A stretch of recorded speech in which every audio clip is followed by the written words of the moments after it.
क्या मानसिंह ने अपने अपमान का बदला लेने के लिए महाराणा प्रताप और अकबर के मध्य हल्दी घाटी का युद्ध करवाया था? वो अपमान जिसके संबंध में ज्यादातर इतिहासकार ऐसा बताते हैं कि महाराणा प्रताप के द्वारा उदयपुर में मानसिंह के लिए एक शाही भोज का आयोजन किया गया था और फिर महाराणा प्रताप स्वयं न जाकर अपने ज्येष्ठ कुंवर को भेजा था, जिसको मानसिंह ने अपना अपमान समझा था, और बाद में फिर उस स्थान को गंगा जल से भी धुलवाया गया था और उन बर्तनों को पानी में फेंकवा दिया गया था। तो इन सब बातों में क्या सच्चाई है, संपूर्ण विषय पर मैं आपके साथ में ऑथेंटिक सोर्सेज के आधार पर बात करने वाला हूं। मैं रमन भारद्वाज और आप देख रहे हैं राजस्थान के इतिहास से संबंधित रोचक तथ्यों से, रोचक बातों से संबंधित इस सीरीज का हमारा पार्ट 1। आइए शुरू करते हैं।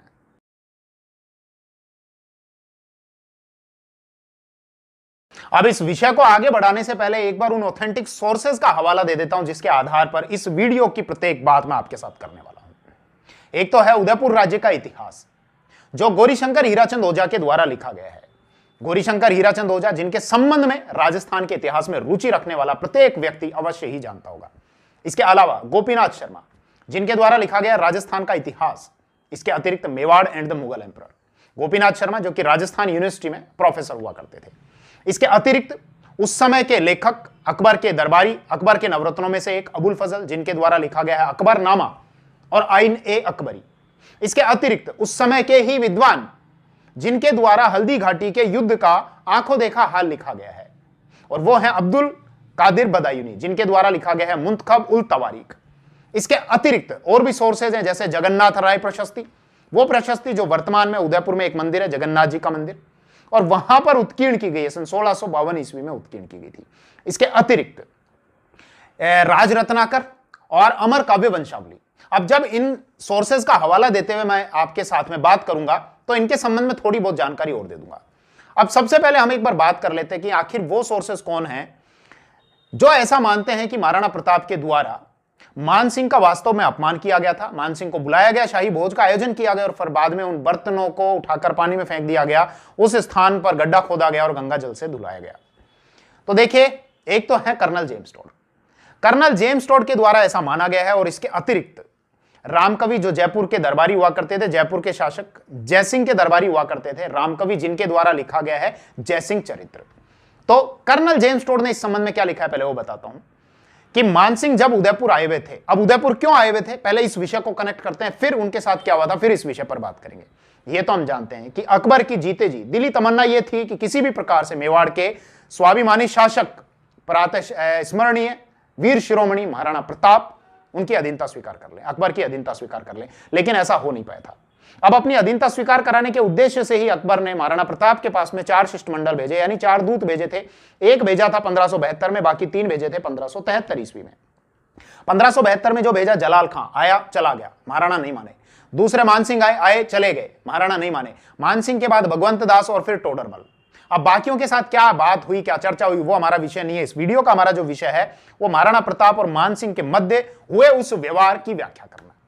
तो खैर, 1573 में महाराणा प्रताप और मानसिंह की मुलाकात हुई। कब मुलाकात हुई, तो राजस्थान बोर्ड की किताब इस संबंध में यह कहती है कि जून 1573 में यह मुलाकात हुई थी। इसके अतिरिक्त उदयपुर राज्य का इतिहास जो गौरीशंकर हीराचंद ओझा के द्वारा लिखा गया है, उसमें भी यह बताया गया है जून 1573 ईस्वी में महाराणा और मानसिंह की मुलाकात हुई थी। हालांकि कोई और सोर्सेज अगर आप देखें तो जून के अतिरिक्त आपको कोई दूसरा महीना भी देखने को मिल सकता है, लेकिन यह बात स्पष्ट है इन दोनों की मुलाकात हुई 1573 में ही थी। अब कर्नल जेम्स टोड, वो कर्नल जेम्स टोड जिनको हम राजस्थान के इतिहास का जनक कहते हैं, जिन्होंने राजस्थान के इतिहास के संबंध में काफी कुछ लिखा है। जो सोर्सेज इनको उपलब्ध होते गए उनके आधार पर ये लिखते गए। हालांकि उन सोर्सेज का अगर और विश्लेषण इन्होंने किया होता तो उम्मीद है और बेहतर तरीके से ये लिख पाते। खैर, इन्होंने अपना यथासंभव अच्छा प्रयास ही किया। तो कर्नल जेम्स टोड ने इस संबंध में क्या लिखा है कि महाराणा प्रताप के द्वारा उदयपुर में उदय सागर झील की पाल पर, उदयपुर में एक झील है उदय सागर, झील का जो किनारा है उसको पाल कहा जाता है, तो उसी की पाल पर आमेर के राजकुमार मानसिंह के लिए एक शाही भोज का आयोजन किया। और उस शाही भोज के आयोजन में महाराणा प्रताप स्वयं न जाकर उन्होंने अपने ज्येष्ठ कुंवर अमर सिंह को भेज दिया।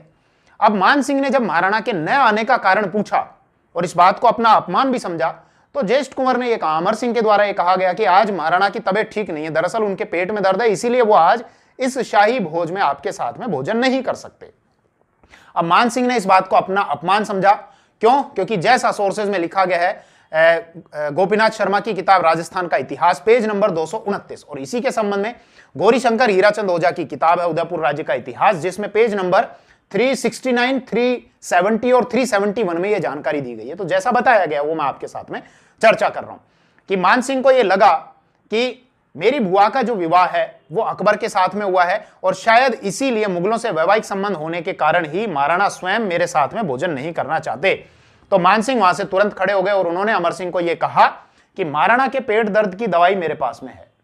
तो महाराणा ने भी यह कहलवा दिया कि जब भी आप सेना लेकर आओगे मालपुरे में आपका स्वागत किया जाएगा। मालपुरा स्थान है, मालपुरे में आपका स्वागत किया जाएगा और अगर आप अपने फूफा के साथ में आओगे तो जहां मौका मिलेगा वहां आपका सत्कार करेंगे। तो ये इस प्रकार की बात लिखी गई है। इसके अतिरिक्त एक और सोर्स आपको देता हूं, रामकवि के द्वारा लिखा गया जयसिंह चरित्र, उसमें भी इसी प्रकार की बात लिखी गई है कि मानसिंह के लिए शाही भोज का आयोजन हुआ, अमर सिंह को भेजा गया, महाराणा स्वयं नहीं गए। अब मानसिंह ने जब अमर सिंह से पूछा, महाराणा प्रताप के पुत्र से अमर सिंह से, कि महाराणा क्यों नहीं आए, तो अमर सिंह के द्वारा यह कहा गया कि आज उनको गिरानी है। गिरानी का अर्थ मतलब यह होता है कि पेट में आज कुछ भारीपन है, पेट में गड़बड़ है, इसलिए आज वो भोजन नहीं कर सकते। तो फिर मानसिंह ने यह कहा उस सोर्स के अनुसार कि उनकी गिरानी का जो चूर्ण है, उनकी बीमारी का चूर्ण है, वो हमारे पास में है।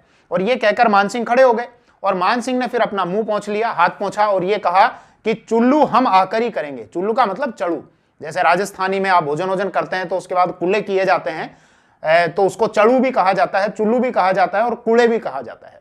ठीक है, तो ये इस प्रकार की बातें इसमें लिखी गई। अब क्या वास्तव में ऐसा हुआ था?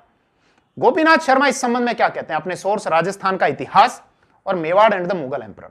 लेकिन हम गोपीनाथ शर्मा के पास में जाएं तो उससे पहले एक बड़ी हास्यास्पद इस संबंध में एक सोर्स की ओर बात कर लेता हूं। हालांकि इस सोर्स में बड़ी ईमानदारी के साथ में बात लिखनी चाहिए थी। मैं बात कर रहा हूं अकबरनामा की, जो कि अबुल फजल के द्वारा लिखा गया। अबुल फजल जो अकबर के नवरत्नों में से एक थे। हालांकि उस समय के ये लेखक थे तो सही बातें और स्पष्ट बातें ये लिख सकते थे, लेकिन गौरीशंकर हीराचंद ओझा ने इनके संबंध में ये कहा है कि मुगल लेखकों में जितने भी थे ये सबसे ज्यादा खुशामद करने वाले थे।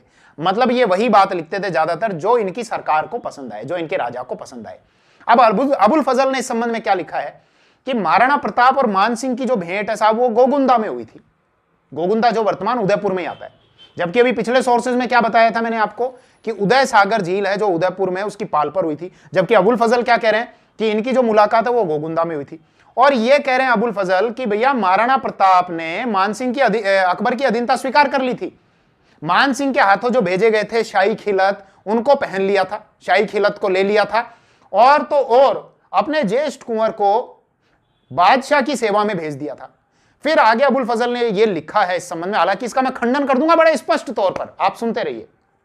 यह भी लिखा है कि फिर महाराणा प्रताप मानसिंह को अपने साथ में ले गए, लेकिन जब महाराणा प्रताप मानसिंह के विरुद्ध कुछ षड्यंत्र करने लगे, हो सकता है मानसिंह को जान का खतरा हो, तो मानसिंह वहां से निकलकर चले गए। ये इस प्रकार की बातें अबुल फजल के द्वारा लिखी गई है। क्या इन बातों का बेहतर तरीके से खंडन किया जा सकता है? बिल्कुल किया जा सकता है। ये तो हम जानते हैं कि मानसिंह जून 1573 ईस्वी में महाराणा प्रताप से मिलने के लिए आए थे, अकबर के द्वारा भेजे गए थे कि किसी भी प्रकार से महाराणा प्रताप अकबर की अधीनता स्वीकार कर लें। अब अगर अबुल फजल की ये बातें सत्य हैं, अगर महाराणा प्रताप ने अकबर की अधीनता स्वीकार कर ली होती तो फिर अकबर के द्वारा मानसिंह के बाद में 2 शिष्टमंडल और क्यों भेजे गए थे? मानसिंह जून में आए थे, अक्टूबर में भेजा अकबर ने भगवंत दास को जो आमेर के शासक थे, और दिसंबर में भेजा, दिसंबर 1573 ईस्वी में टोडरमल को। तो फिर अगर महाराणा प्रताप ने अधीनता स्वीकार कर ली होती तो फिर अकबर के द्वारा इन दोनों को मानसिंह के बाद में क्यों भेजा गया था? तो यह बात इससे स्पष्ट हो जाता है कि यहां अबुल फजल के द्वारा जो ये बातें लिखी गई हैं महाराणा प्रताप के संबंध में वो ठीक नहीं है। अब हम उस विषय पर आते हैं कि महाराणा प्रताप और मानसिंह के मध्य ये जो इस प्रकार की मुलाकात हुई थी, क्या उसमें महाराणा प्रताप का व्यवहार मानसिंह के प्रति शिष्ट था या अशिष्ट था? और फिर यह भी समझेंगे कि क्या वास्तव में हल्दी घाटी के युद्ध का यही कारण था क्या कि मानसिंह ने अपने अपमान का बदला लेने के लिए और फिर अकबर को प्रेरित किया कि हल्दी घाटी का युद्ध हो? मतलब हल्दी घाटी स्थान पर तो हुआ था, तो यह प्रेरित किया कि इस प्रकार का युद्ध हो। पहले गोपीनाथ शर्मा की बात करते हैं। तो गोपीनाथ शर्मा का स्रोत है एक तो राजस्थान का इतिहास और इसके अतिरिक्त Mewar and the Mughal emperor. अब गोपीनाथ शर्मा ने इस घटना के संबंध में यह लिखा है कि साहब यहां हमको अलग अलग जानकारियां देखने को मिलती हैं।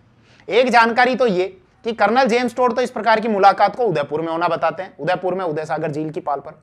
अबुल फजल इस संबंध में कुछ और ही कहते हैं, वो कहते हैं गोगुंदा में इस तरह की मुलाकात हुई थी। इसके अतिरिक्त अगर इस समय की घटनाओं के संबंध में आपको सही जानकारी लेनी है तो उस समय के जो सोर्सेज हैं उनको खंगालना बेहतर रहेगा। अब उस समय के और भी सोर्सेज हैं, कौन कौन से सोर्सेज हैं? एक तो है साहब मुंतखब उल तवारीख, किसके द्वारा लिखा गया है? बदायूनी के द्वारा। वो बदायूनी जिन्होंने हल्दी घाटी के युद्ध का आंखों देखा हाल लिखा है। अगर इस प्रकार की कोई घटना होती तो बदायूनी के द्वारा भी प्रत्यक्ष या अप्रत्यक्ष रूप से कहीं ना कहीं तो जिक्र किया हुआ होता ना इस तरह की घटना का। और सुनिए, गोपीनाथ शर्मा ने यह भी कहा कि इस तरह की अगर कोई घटना होती, भले ही अशिष्ट व्यवहार की या शिष्ट व्यवहार की या घटना के होने या न होने के संबंध में भी इस प्रकार की अगर कोई जानकारी होती तो उस समय के और जो सोर्सेज हैं उसके ठीक बाद वाले समय के भी 150 साल के बाद के भी अगर सोर्सेज हैं तो उनमें भी इस प्रकार की घटना का जिक्र तो होता। अब यहां गोपीनाथ शर्मा ये कहते हैं कि एक प्रशस्ति है जगन्नाथ राय प्रशस्ति, उदयपुर में जाओ, मंदिर है जगन्नाथ जी का। जगन्नाथ राय प्रशस्ति है 1652 ईस्वी में लिखी गई थी। शासक कौन थे उस समय? जगन्नाथ शासक थे महाराणा जगत सिंह। जगत सिंह शासक थे, जगत सिंह के बाद फिर राज सिंह शासक बने थे। तो उदयपुर में पत्थर पर लिखी गई जगन्नाथ राय प्रशस्ति है, 1652 है। अब यह घटना कब की है? 1573, तो कुछ वर्षों यानी कुछ समय बाद की है। तो उस जगन्नाथ राय प्रशस्ति में भी इस प्रकार की घटना का कोई उल्लेख नहीं है। अब कुछ सोर्सेज ऐसे हैं, मेवाड़ के भी सोर्सेज हैं जिसमें इस प्रकार की मुलाकात होना बताया है। जैसे एक तो कौन कौन से हैं? राज रत्नाकर, जो सदाशिव भट्ट के द्वारा लिखा गया है। इसके अतिरिक्त अमर काव्य वंशावली, वही अमर काव्य वंशावली जो रणछोड़ भट्ट के द्वारा लिखा गया है। रणछोड़ भट्ट जो मेवाड़ के शासक महाराणा राज सिंह जिनका शासनकाल 1652 से और 1680 ईस्वी तक का था, उनके दरबारी हुआ करते थे और उनकी आज्ञा से ही सन 1676 ईस्वी में राज प्रशस्ति लिखी थी जिसमें मेवाड़ का इतिहास लिखा गया है। और फिर बाद में उसी राज प्रशस्ति को जो राजसमंद झील है, राजसमंद जिले में, राजस्थान के राजसमंद जिले में एक झील है राजसमंद झील, जिसको पुष्कर के समान ही पवित्र माना जाता है धार्मिक दृष्टि से, वहां पर पत्थरों पर उत्कीर्ण करवाया गया था, महाराणा जय सिंह के शासनकाल में उत्कीर्ण कराया गया था। तो इन दोनों ही सोर्सेज में, एक तो राज रत्नाकर में और इसके अतिरिक्त अमर काव्य वंशावली में, दोनों में इस प्रकार की मुलाकात के बारे में तो लिखा गया है, लेकिन साथ ही साथ यह भी लिखा गया है कि महाराणा प्रताप के द्वारा मानसिंह के साथ में जो व्यवहार किया गया वो बिल्कुल शिष्ट व्यवहार किया गया, यानी एक शिष्टाचार भेंट थी और महाराणा का व्यवहार किसी भी प्रकार से अशिष्ट नहीं था। तो अब सवाल यह है कि जब महाराणा का व्यवहार राज रत्नाकर और अमर काव्य वंशावली के हिसाब से अगर मानसिंह के प्रति शिष्ट था, तो फिर ये अशिष्ट व्यवहार की जो ये बात है फिर ये कहां से निकल कर आई? तो इसके संबंध में गोपीनाथ शर्मा अपनी एक किताब राजस्थान का इतिहास, पेज नंबर 230, और इसके अतिरिक्त एक और किताब है गोपीनाथ शर्मा की Mewar and the Mughal emperor, उसमें ये कहते हैं कि इस प्रकार की बात का सर्वप्रथम जो इशारा है, जो संकेत है, वो मुहणोत नैणसी के द्वारा किया गया। मुहणोत नैणसी जिनके द्वारा नैणसी ख्यात लिखा गया है, मारवाड़ा परगनारी विगत लिखा गया है। मुहणोत नैणसी जो जोधपुर के शासक महाराजा जसवंत सिंह के दरबारी हुआ करते थे, बाद में फिर इन पर करप्शन के चार्ज लगे और मुहणोत नैणसी को जेल में डाल दिया गया था और वहीं पर इन्होंने आत्म बलिदान कर लिया था। तो गोपीनाथ शर्मा इस संबंध में ये कहते हैं कि इस प्रकार की बात का सर्वप्रथम संकेत जो है वो मुहणोत नैणसी के द्वारा किया गया, और फिर आगे के जो इतिहासकार हुए उन्होंने इन बातों को सत्य मानते हुए इस संबंध में अपनी परंपरा और मान्यता के हिसाब से लिखना शुरू कर दिया। और फिर कर्नल जेम्स टोड ने भी क्या किया था? इन्हीं सोर्सेज का ही तो अध्ययन किया। अब ये सोर्स पुराने थे, इनको सत्य माना और इन्हीं के आधार पर कर्नल जेम्स टोड ने भी अपनी बात लिख दी। और जो राम कवि थे, जयपुर के जो शासक जयसिंह के दरबारी थे, जिन्होंने जयसिंह चरित्र लिखा है, उन्होंने भी इन सोर्सेज के आधार पर अपनी इन बातों को लिख दिया। तो ये सारे सोर्सेज की मैंने आपके साथ में चर्चा की। सारे सोर्सेज में अलग अलग बातें लिखी हुई है, लेकिन इन सबको पढ़ने के बाद इतना तो तय है, हम इस निष्कर्ष पर तो निकल सकते हैं कि महाराणा, निष्कर्ष तक पहुंच सकते हैं कि महाराणा का जो व्यवहार है वो मानसिंह के प्रति अशिष्ट तो नहीं रहा होगा। अब सवाल पैदा होता है, वही जिसकी शुरुआत हमने इस वीडियो से की थी, वीडियो के स्टार्टिंग से, कि क्या मानसिंह ने अपने अपमान का बदला लेने के लिए ही यह युद्ध करवाया था? तो भैया ऐसा नहीं था। अकबर यह तो चाहता था कि मेवाड़ के जो शासक हैं वो मुगल अधीनता स्वीकार कर ले। इसका क्या लाभ होने वाला था? लाभ इसका सीधा सा यह था कि राजस्थान के, राजपुताना के जितने शासक थे वो मेवाड़ वालों के प्रति निष्ठा रखा करते थे, मेवाड़ की सत्ता को, शक्ति को मान्यता दिया करते थे। तो अगर अकबर मेवाड़ को अपने अधीन कर लेते हैं तो इसका सीधा सीधा बेनिफिट यह होगा कि राजपुताना के और जो बाकी के शासक हैं जो अभी भी आनाकानी कर रहे हैं, वो मेवाड़ के अधीन होने के बाद अब उनको मुगल अधीनता स्वीकार कराने में कोई ज्यादा परेशानी नहीं आएगी। इसीलिए अकबर ने इसकी शुरुआत की थी पहले से। हालांकि 1567-68 में भी अकबर के द्वारा आक्रमण किया गया था चित्तौड़ में, जब वहां के शासक महाराणा प्रताप के पिता उदय सिंह हुआ करते थे। खैर, यहां पर अगर मानसिंह के द्वारा ही मानसिंह के अपमान का बदला लेने के लिए ही अकबर ने सीधे अगर यह आक्रमण किया होता तो जस्ट जून 1573 के कुछ वर्षों बाद ही, कुछ महीने बाद ही कर दिया होता। लेकिन अकबर ने क्या किया, मानसिंह के बाद भगवंत दास को भी भेजा, भगवंत दास के बाद टोडरमल को भी भेजा, और जब महाराणा प्रताप नहीं माने तो 1573 के बाद 3 साल बाद 1576 में फिर इस प्रकार का आक्रमण किया गया। तो उम्मीद है इस सारे विषय को मैंने बहुत सारे सोर्सेज का अध्ययन किया और अपनी बातों को बहुत सरल तरीके से आपको समझाने का प्रयास किया। और इतिहास पढ़ने या पढ़ाने का एक अपना अलग ही मजा होता है, किस प्रकार से पढ़ा जाता है, किस प्रकार से पढ़ाया जाता है। उम्मीद है आपने बहुत एंजॉय किया होगा इस वीडियो को। चलिए, आज वैसे मैं वीडियो शूट कर रहा हूं, आज दिवाली का दिन है और आप सभी को दीपावली की बहुत बहुत शुभकामनाएं। दीपावली की राम राम, जय हिंद।